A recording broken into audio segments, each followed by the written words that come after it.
Paul Burrell isn't holding back anymore. Once the loyal butler who stood beside Princess Diana through her most turbulent years, he's now come out swinging against Prince Harry, calling him quite bluntly a two-faced little cheat. And this isn't just a throwaway insult or tabloid drama. This comes from a man who knew both Harry and William since childhood, someone who was closer to Diana's private world than perhaps anyone else alive. When Burrell speaks now, it isn't casual gossip, it's the cry of someone who feels deeply betrayed. Let's roll back to where it all began unraveling. The year was 2017. Burrell, long retired from palace service, suddenly received a very formal summons. Not an invitation, not a suggestion or request he couldn't refuse. The destination, Kensington Palace. The meeting, with both William and Harry. This wasn't a light-hearted chat over tea. They wanted something very specific: memories, secrets, and insights into their late mother. Burrell, out of nothing but loyalty to Diana's sons, agreed. No money, no publicity, no agenda, just service to the boys he once considered his own family. He sat with them, spoke openly about Diana, even touching on the pain of her marriage and the reality behind the fairy tale. Then he left, thinking he'd done something good. But fast forward 6 years, and that trust came crashing down. In the middle of Prince Harry's high-profile lawsuit against the Mirror newspaper group, Burrell's name resurfaced, dragged into court papers as if he were nothing more than a traitor. Harry accused him of exploiting Diana, reviving long-discredited claims that Burrell had sold off her belongings for profit. Those accusations were investigated decades ago, never proven, and largely dismissed. And yet, there they were again, splashed across headlines because Harry included them in his official statement. For Burrell, that was the breaking point. That supposedly private 2017 meeting, what Burrell thought was a gesture of loyalty, suddenly looked to him like a setup, a trap. In his view, Harry had taken his words, mined them for emotion and backstory to use in his spare narrative, and then discarded him when it suited the storyline. That was the betrayal. And that's why Burrell finally snapped. Now, in his new memoir, The Royal Insider, Burrell lays everything out. Not just about Harry, but about the royals, the palace, and even himself. He doesn't hide behind polished anecdotes. He writes about his personal struggles, his identity, the collapse of his marriage, his fight with cancer. He shares Diana's truth as he saw it, the unvarnished reality of the palace halls, and the private pain behind the royal facade. One story in particular is a gut punch. Burrell recalls the day Diana gave birth to Harry. According to him, Prince Charles glanced at his newborn son's red hair with suspicion, not affection, and then delivered a line that would scar the family's legacy. "Well, now I have my heir and my spare. I can go back to Camilla." If true, it explains so much about Harry's lifelong bitterness. Burrell says that when he repeated this story to Harry in 2017, Harry just sat still, expressionless, absorbing it in silence. And yet, even after being entrusted with something so raw, Harry later turned on the very man who shared it. That's the sting. Not the accusations themselves, but the betrayal of trust. Burrell, for all his critics, genuinely loved Diana. He respected the Queen. He admired William.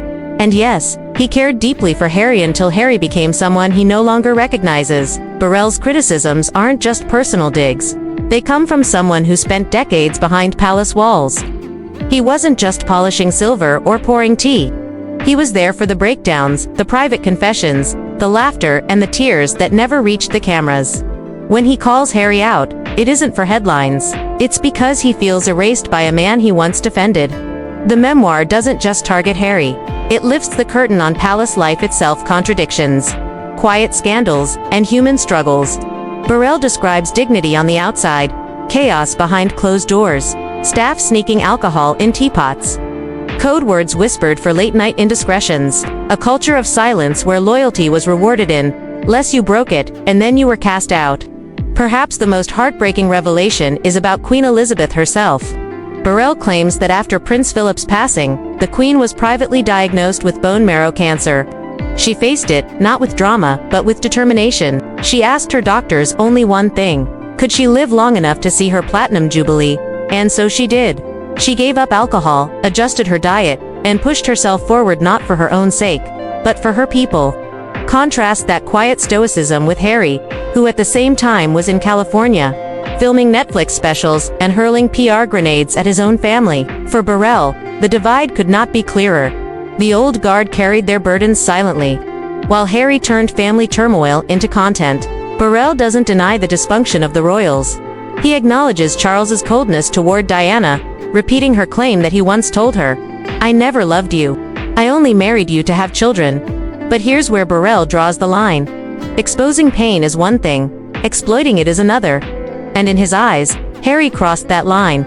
The most cutting accusation Burrell makes is about hypocrisy. He argues that Harry wants the perks of royalty without the responsibility, that he silences others while demanding his own voice, that he can publish books, give interviews, and produce documentaries. But the moment someone else speaks, it's branded betrayal.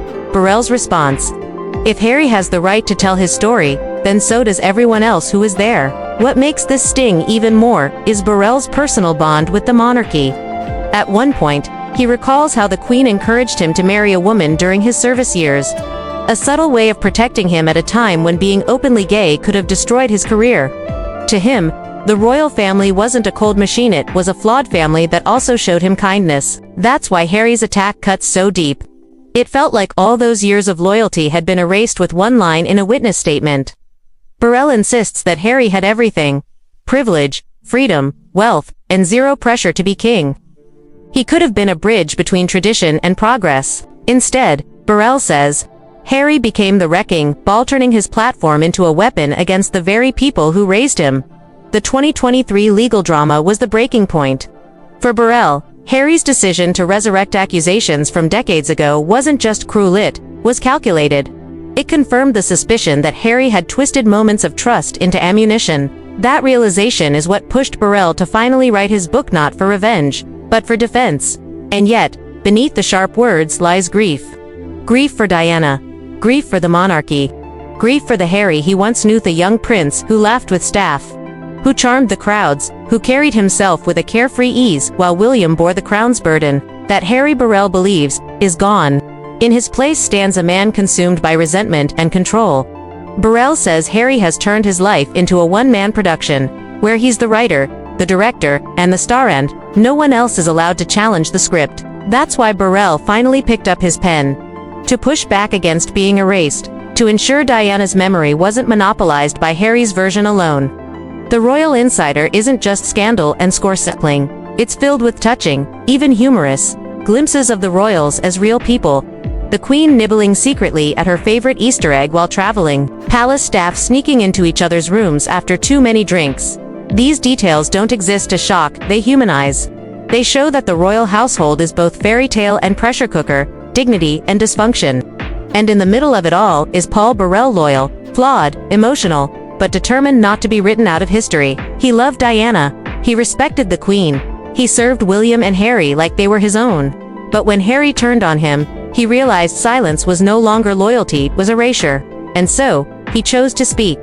Because if Harry can tell his truth, then Paul Burrell can tell his too.